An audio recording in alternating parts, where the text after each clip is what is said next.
eu vou falar grande parte das coisas wave inherent. Não vou querer ser muito rigoroso. A única coisa que eu quero fazer com vocês é a única coisa que eu sei fazer. Eu quero jogar a serpente no paraíso de vocês. E espero que a serpente morda vocês e vocês sejam expulsos do pequeno paraíso de vocês. Essa é a minha finalidade. Outra coisa, o título da palestra, eu tinha até pensado numa palestra. O título da palestra era para ser Lógica, Informática e Direito. Eu não vou fazer isso. Vou pedir desculpa e vou fazer outra coisa. Eu vou fazer uma lavagem cerebral de vocês, para vocês. É isso que eu vou fazer, se vocês quiserem.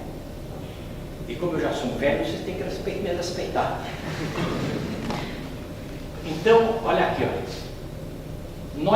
E outra coisa, o César me disse que eu não ultrapasse 1 hora. Então, vou respeitar. Eu sei que minhas coisas são muito bonitas, tal, agradáveis, mas eu respeito os outros. Bom, nós vivemos na era da informática. Nós vivemos numa outra época. O mundo está sofrendo uma transformação assombrosa, sob todos os pontos de vista. Agora, por trás dos computadores reais, da programação, de todo o produto de informática, etc., está por aí, existem 2 pilares básicos, 2 pilares absolutamente fundamentais. Por um lado, nós temos a lógica,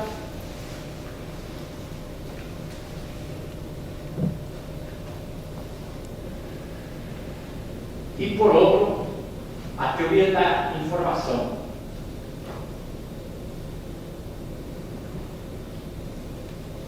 Eu diria, exagerando um pouco, em vez de dizer que nós vivemos na era da informática, da computação, eu diria o seguinte: nós vivemos na era da lógica.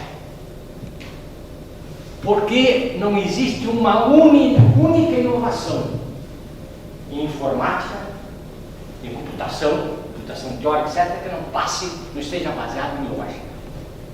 Não nessa lógica feijão com arroz, nessa lógica trivial que vocês conhecem. Vocês não conhecem lógica, na verdade.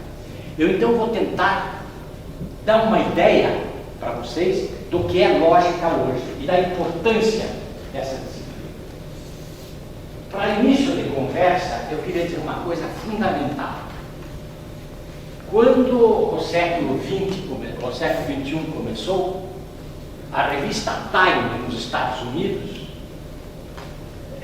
fez uma enquete sobre quais seriam os 100 cientistas mais importantes do século XX. Importantes não, por exemplo, um matemático descobriu um teorema bonito, não é isso.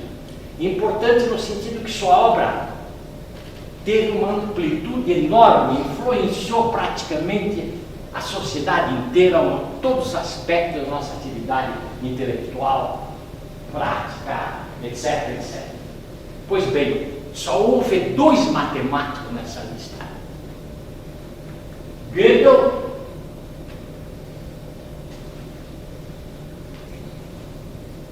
cerebérrimo lógico austríaco,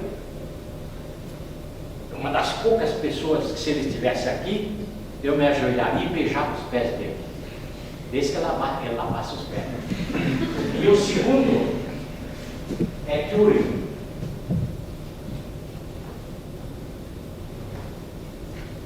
É o grande lógico criador, praticamente, da computação teórica. Existe uma parte da lógica, e daí já vou falar em lógica, existe uma parte da lógica que se chama teoria geral da recursão. Essa parte da lógica trata de várias coisas, inclusive trata da teoria geral das máquinas. Máquina no sentido, por exemplo, que o computador real é uma realização dessa máquina teórica, as máquinas de Turing.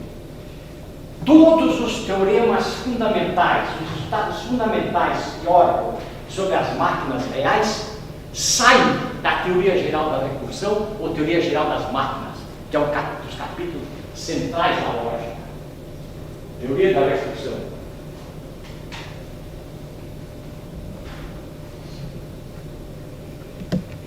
Eu cito, se me permitem, muitos de vocês já assistiram na conferência e já vão saber o que eu vou dizer. Mas eu só vou dar um exemplo para vocês verem a importância da lógica.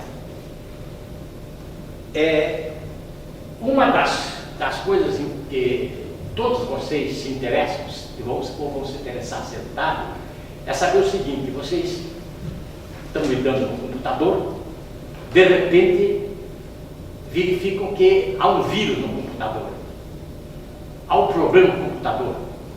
Há vários tipos de vírus e há vários tipos de coisas que podem ocorrer desagradáveis no computador. Então a pessoa podia raciocinar da seguinte maneira: eu quero criar um antivírus, um programa, um antivírus, que colocando no meu computador, mate todos os vírus. Resultado da teoria da recursão. E um dos resultados, que não é o mais importante: um tal antivírus é impossível de ser construído, não existe. Cada grupo de vírus, a gente tem que encontrar ad hoc um antivírus. Não existe antivírus universal. Esse é um resultado lindo, chama-se teorema da inexistência de antivírus. Não dá para programar antivírus. Se aplica a tudo. Isso sai da obra de Turing, de um teorema chamado teorema de Turing. Eu vou dar outro exemplo, para vocês verem a importância da teoria da recursão e indiretamente da lógica na acepção que a gente fala de lógica hoje. Porque eu repito, com poucas exceções, nenhum de vocês tem a menor ideia que seja lógica. Eu vou dar alguns temas, por exemplo, que hoje em dia estudo de lógica. Forking. Quem é de vocês que já estudou Forking? Forking é das coisas mais importantes que há em teoria dos modelos, que é uma parte da lógica. Veja, forcing é outra coisa importantíssima, revolucionária. Álgebras cilíndricas, álgebras monádicas, álgebras poliádicas, lógica topológica, lógicas não clássicas. A lógica hoje, uma pessoa dedicando a vida inteirinha à lógica, não consegue saber, não consegue dominar nenhuma parte infinitesimal da lógica. Mas voltando ao que eu estava dizendo sobre um outro exemplo de problema que vocês provavelmente vão ter que ser dotado de encontrar. Quando vocês ligam o computador e começam a trabalhar, muitas vezes o computador começa a se repetir, entra em loop infinito. Fica como louco, rodando, se repetindo. E isso sem fim. Então a gente podia pensar: eu quero uma outra máquina, um outro computador ou um outro programa, que aplicado a um computador dado, me diga se esse computador dado pode, conforme o que eu introduzo no computador, entre ou não em loop infinito. Isso não tem solução, é um problema insolúvel. Eu jamais vou poder achar uma máquina ou um programa que, dado qualquer outra máquina, ele diga se essa máquina tem possibilidade de entrar em loop infinito ou não. Esse é um teorema chamado teorema de Turing. Estão vendo? Quando eu digo que a lógica entra em tudo, estou dando esses dois exemplos: feijão com arroz, por exemplo. Simples. Eu vou dar outro exemplo. Uma pessoa pode me perguntar o seguinte: eu quero computar, quero fazer computações, computar os números naturais, 0, 1, 2, 3 e tal. Será que tudo que um computador usual, ou de um modo mais abstrato, uma máquina de Turing faz, será que eu concebo, é possível conceber máquinas mais fortes, que vão além das máquinas de Turing, ou seja, de todos os computadores que vocês conhecem aí? A gente prova que sim. Esse é o objeto da hipercomputação. No futuro existirão máquinas infinitamente mais fortes, mais potentes que as máquinas usuais. Muito além das máquinas usuais. Então, se eu quiser, por exemplo, no futuro, construir um cérebro, vamos supor, eu quero um cérebro. Um cérebro não pode ser uma máquina de Turing, outro resultado que chama de prova. Facilmente. O cérebro é o que a gente chama uma máquina estocástica. E essas máquinas comuns não são estocásticas. E a hipercomputação é a única maneira da gente se aproximar da construção, algum dia, de algum tipo de máquina que simule de uma maneira mais ou menos sensata o cérebro humano. Porque no fundo vocês são máquinas digitais, muito mais potentes que uma máquina de Turing, num certo sentido. Bom, então eu acho que, eu costumo dizer o seguinte, que nós vivemos na época da lógica. A lógica hoje em dia é uma disciplina matemática que tem resultados assombrosos, tão assombrosos como os mais profundos resultados da matemática. Uma das objeções que os matemáticos faziam à lógica natural, clássica, técnica, a coisa toda, é que é uma lógica trivial, matematicamente trivial. A coisa mais complicada que existe nesses sistemas usuais de lógica é silogismo, sistemas axiomáticos comuns, etc. Isso, a gente pode ir muito além. Existem hoje, por exemplo, coisas como a seguinte: lógicas infinitárias, lógicas em que as sentenças têm comprimento infinito, lógica em que as premissas têm infinitas, as premissas são um número infinito. Essas lógicas são lógicas tremendamente complicadas. São lógicas tais que todos vocês ouviram falar do teorema de Gödel. Um dos teoremas de Gödel tem montes de teoremas. Tem dezenas, centenas de teoremas. Quando se fala de teorema de Gödel, é aquele teorema que diz que a matemática, devidamente axiomatizada dentro dos padrões usuais, sistematizada dentro dos padrões usuais, se ela for consistente, ela é incompleta. Existem sentenças já da aritmética que não são demonstráveis nem refutadas, nem elas, nem as negações, são demonstráveis na teoria. Se eu celebrar o teorema de Gödel, que a gente costuma dizer de uma maneira idiota, a matemática é incompleta. Isso é uma burrice. Mas em todo caso, vai lá. Pois bem, o teorema de Gödel é superado completamente pelas lógicas infinitárias. Se vocês resolverem fazer matemática com um número infinito de premissas ou forma suficientemente grande, o teorema de Gödel não se aplica. Bom, então a lógica ela é uma disciplina, como estou mostrando, tremendamente, uma força enorme, etc. Ela, em certo grau da recursão, envolve a lógica tradicional, silogística, tudo isso, e vai muito além, infinitamente além. E também ela tem as mais variadas aplicações. Vocês, se pegarem um livro tradicional de lógica, diz lá, lógica é a disciplina de inferência válida. Hoje em dia isso é uma simples aplicação da lógica. A lógica é essa lógica que eu chamo lógica rara, lógica forte, ela vai muito além. Mas uma das aplicações, por exemplo, podia ser na teoria da inferência. Uma segunda aplicação, robótica. Vocês têm um robô e precisam programar, vamos dizer, o cérebro, entre aspas, e um robô. Tem aplicações em física, física quântica, computação quântica.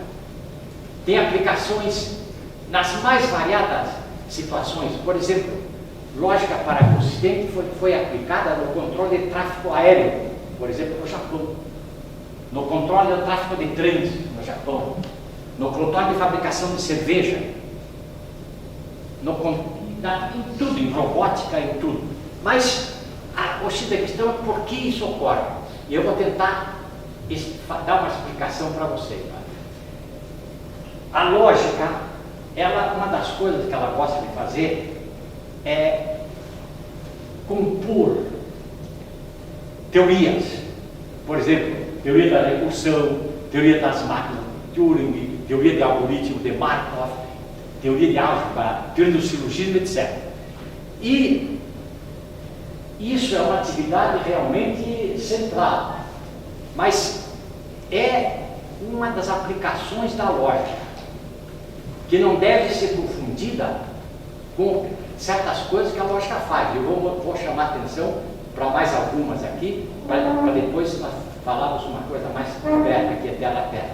Olha aqui, ó. A lógica, além da lógica tradicional, existem outras lógicas que se chamam lógicas não clássicas ou não tradicionais, e essas lógicas são interessantes pelo seguinte: a matemática padrão, essa matemática que vocês devem conhecer, da estatística, tudo isso, é baseada fundamentalmente na lógica tradicional clássica.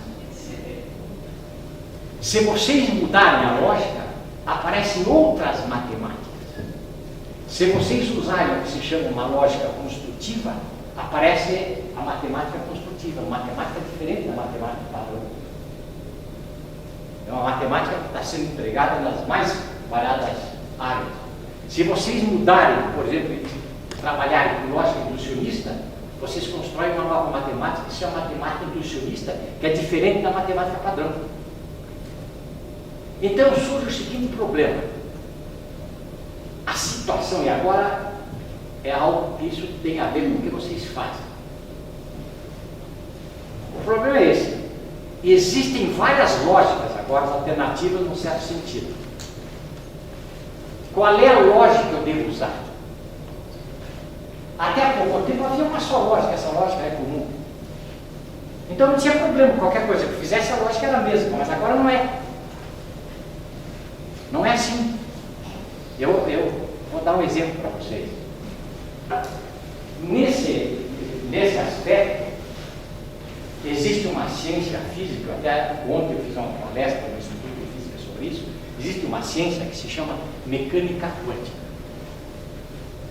Ela talvez seja uma das maiores revoluções feitas até hoje na história da cultura. E vou mostrar por quê.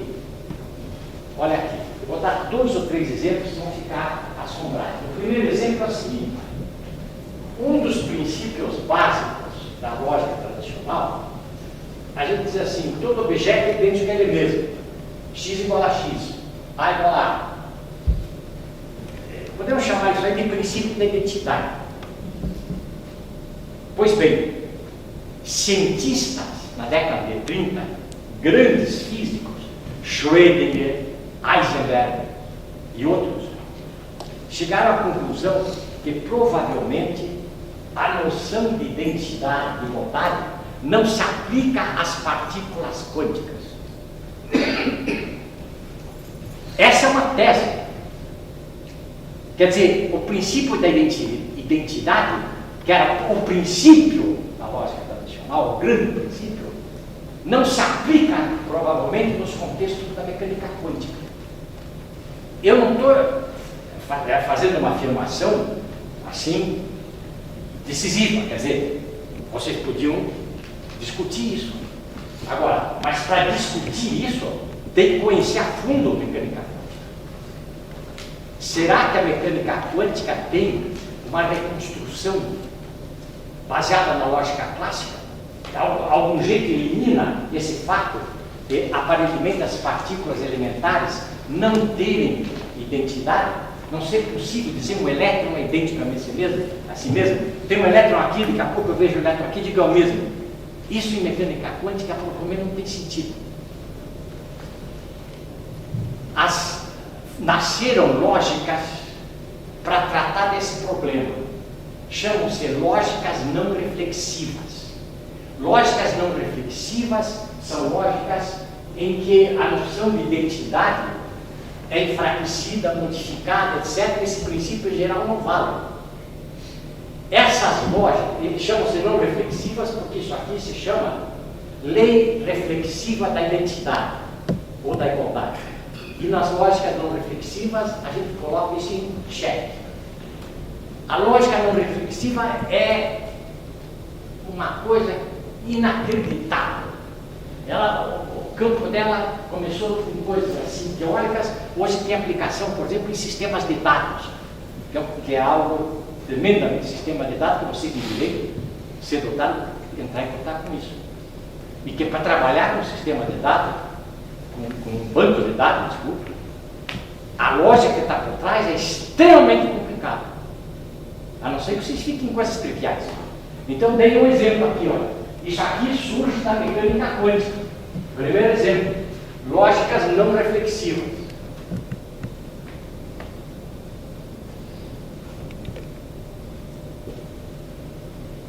Então não foi não é que aparecesse alguém, não, eu vou mudar a lógica, não é isso. A mecânica quântica, ao estudar a mecânica quântica, vocês são levados a esse problema totalmente.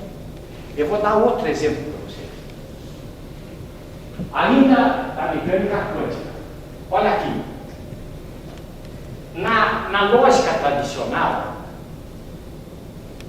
seja cálculo de predicado, primeira ordem, segunda ordem, cirurgia, o que vocês quiserem, o que acontece é o seguinte: se eu tiver uma propriedade A, e se eu tiver, por exemplo, uma propriedade B, se um objeto quântico possuir ou A ou B, ele necessariamente tem que possuir seja A, seja B. Na mecânica quântica, eu não tenho aqui condições, ainda hoje à tarde, ontem à tarde, eu expliquei isso na física. Na mecânica quântica pode acontecer que uma partícula, um elétron, possua a propriedade ou A ou B, o spin dele é up ou o spin é down. E seja falso dizer que o spin é down ou que o spin é up. Chamamos essas propriedades disjuntivas. Vale a disjunção, mas necessariamente isso não quer dizer que um dos disjuntos seja válido. É inacreditável isso aí. Isso é incrível. Eu vou dar mais um exemplo, porque é chocante. Para vocês verem, em primeiro lugar, que hoje em dia, para falar de lógica, a lógica é uma ciência quase que universal, mas requer um estudo profundo. Primeiro, a pessoa tem que ter uma formação matemática muito boa, porque ela rivaliza com as grandes teorias matemáticas. E, em segundo lugar, ela tem que ter também um conhecimento do campo no qual vocês vão querer trabalhar. A física, desse ponto de vista, está sendo revolucionária, porque a física está mostrando para a gente que todos aqueles esquemas que vocês usam assim sem discussão precisam ser discutidos. Por exemplo, o camarada chega e diz assim: não, uma propriedade ali do direito se eu tenho A ou B, eu tenho A, eu tenho B, pronto. Ok? Mas o camarada pelo menos tenha na cuca que há um problema por trás disso. E que isso precisa ser estudado. Será que é assim mesmo? Exatamente como acontece em geometria. Até 1820, 22, etc., só havia uma geometria. Então, quando falar em geometria, era geometria euclidiana. Quando se descobriram as geometrias não euclidianas, aí começou a pensar: bom, eu vou fazer física, mas qual é o espaço? Qual é o tempo que eu vou usar? Einstein usou uma geometria não euclidiana. Então é isso que eu quero chamar a atenção. Eu não estou dizendo que a lógica tradicional, essa que vocês conhecem, alguma extensão dela, não se aplica às coisas que estão fazendo, não é isso. O que eu quero dizer é que precisa tomar cuidado, usar o tirocínio crítico. Mas, como eu disse, mais um exemplo aqui, que é exatamente o seguinte: para tratar de partículas quânticas,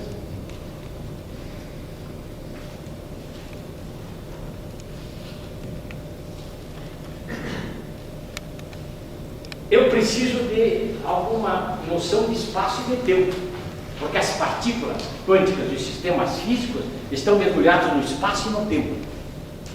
Agora surge um problema.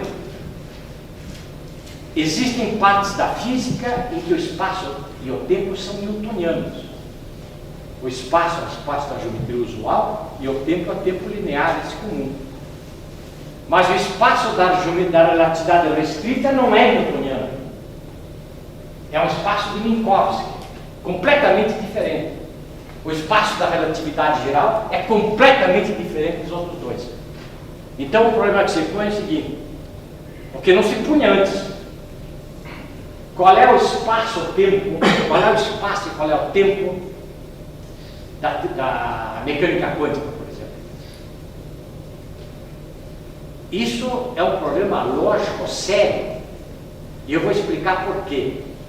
Se vocês pegarem um livro de lógica tradicional, você diz assim, olha, eu vou estudar lógica, eu tenho aqui um domínio de objeto, é meu domínio, agora vou definir predicados sobre esse domínio, relações entre os objetos, uso quantificadores, etc.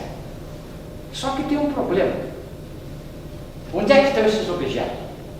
Se esses objetos estiverem mergulhados no espaço e no tempo, como é o caso da física, de todas as ciências visuais, a lógica não leva em conta nem espaço nem tempo. Eu olho para um de vocês e digo, por exemplo, você tem 10 centímetros de altura, 10 centímetros, meio metro de altura. Quando era bebê, tinha. Hoje é grandão.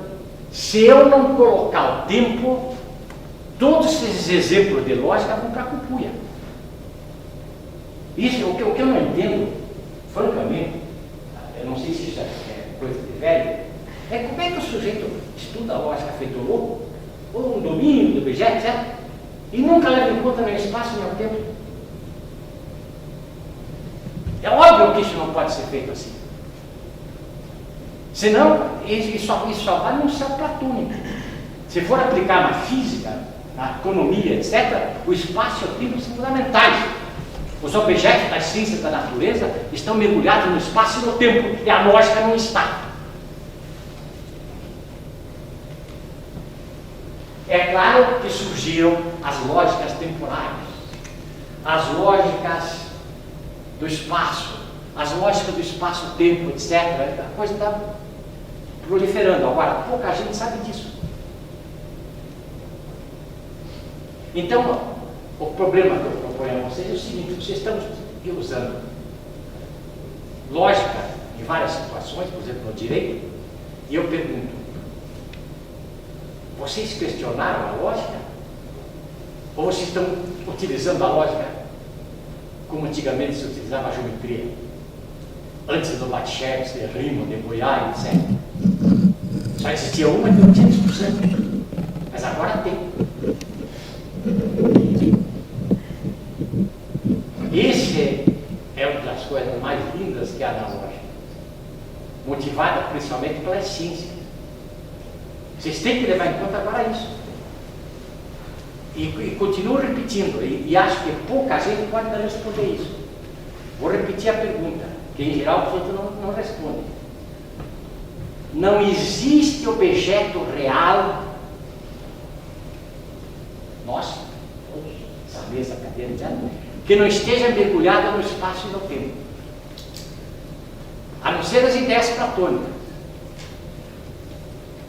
Então, como é possível pegar um cálculo de predicado de primeira ordem, um cálculo proposicional, etc., desenvolver todo o sistema lógico, sem mencionar nem espaço nem tempo? Não é esquisito isso? Não é estranho? Não é surpreendente? Não é chocante? Qualquer pessoa que tenha um pingo de cérebro passar o dia inteiro lógica, sem nunca mencionar nem espaço nem tempo.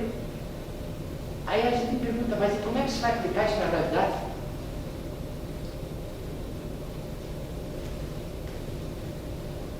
Eu digo, se Napoleão era careca. Claro, no final da vida ele era careca. Napoleão, quando era jovem, tinha um cabelão mais comprido que qualquer hippie aqui hoje. Então, qual é a verdade? Não, mas ela gosta disso. Toda sentença é verdadeira ou falsa. Então, Napoleão é careca, é verdadeira ou é falsa? Ou Napoleão é careca? Não. Isso não pode ser. Se você não meter nem tempo nem espaço.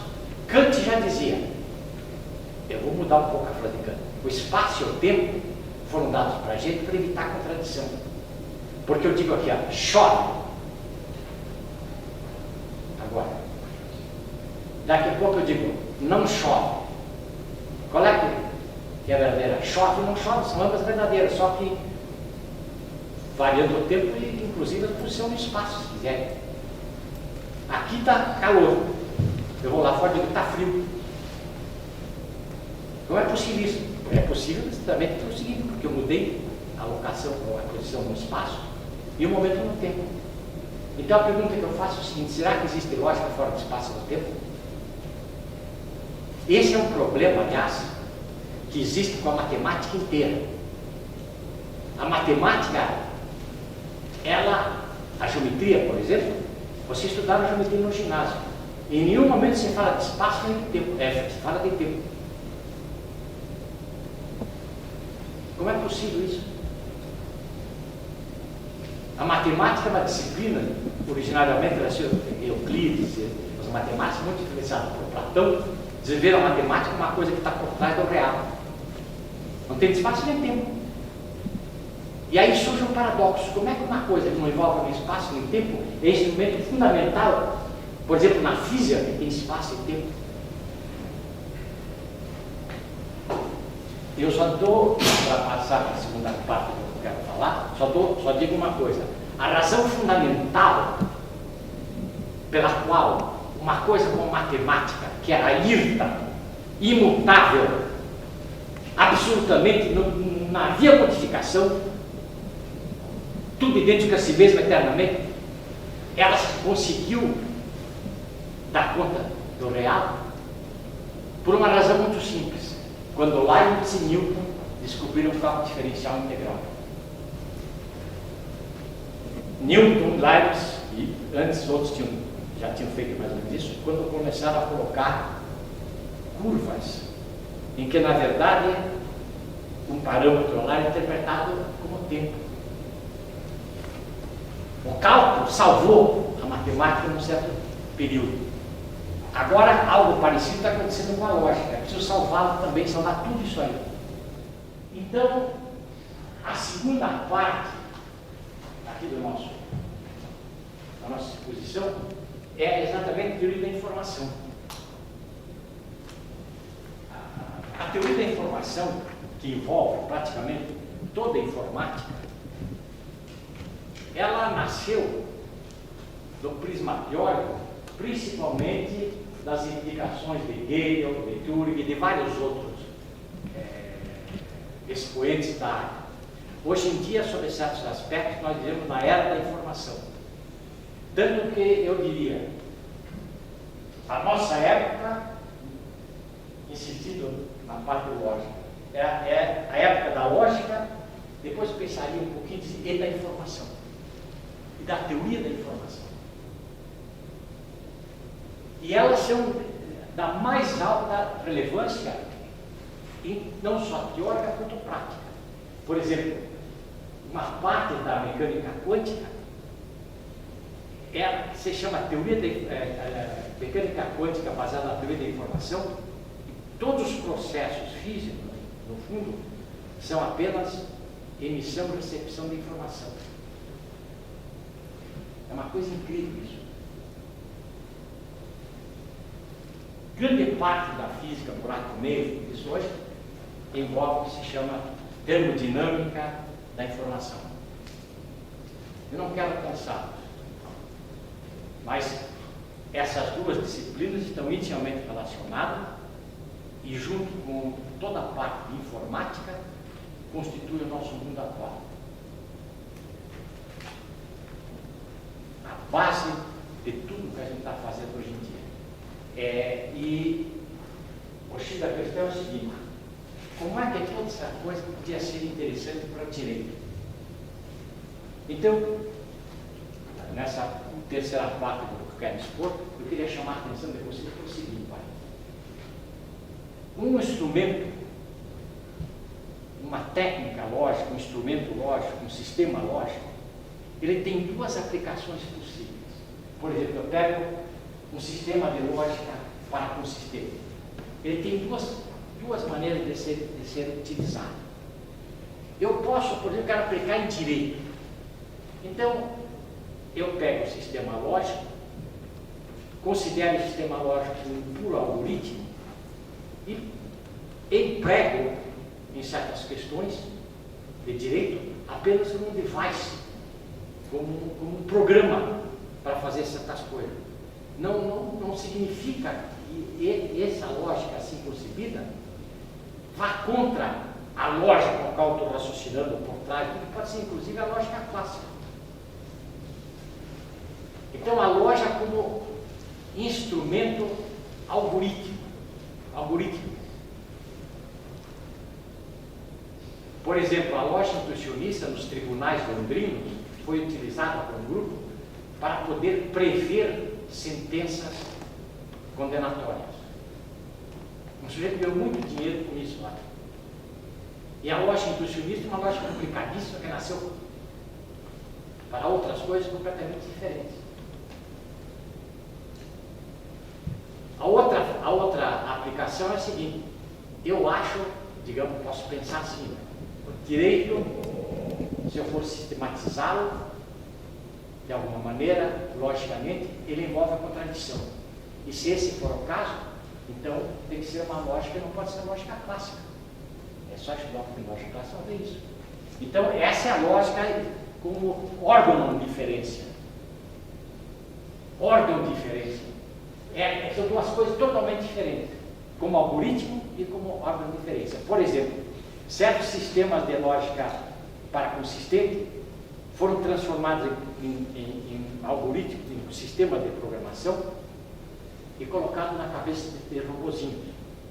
Porque o robô, por exemplo, recebe influências táteis, digamos assim, quando ele enfrenta um obstáculo, e ao mesmo tempo recebe informações luminosas. Então, às vezes, o robô recebe informações contraditórias.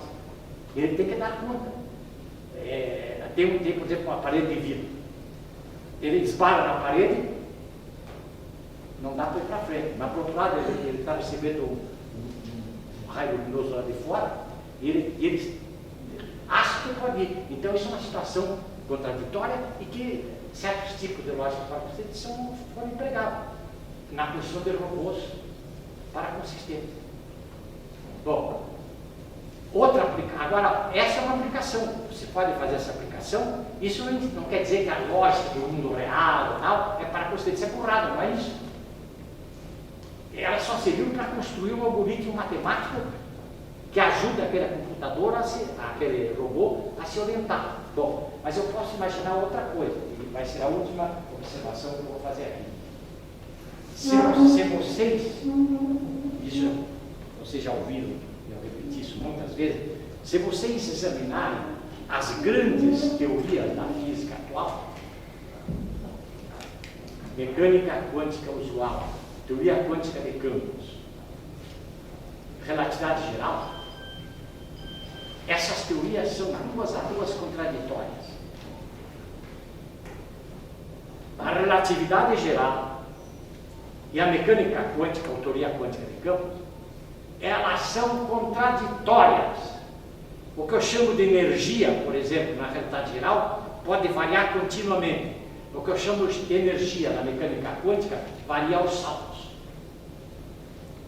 O espaço-tempo da realidade geral é de um tipo. O espaço-tempo da teoria quântica de campos é de outro, e da mecânica quântica padrão é outro. Então, se eu quiser hoje sistematizar essas teorias, não tem solução. Só pode ser uma lógica para consistente.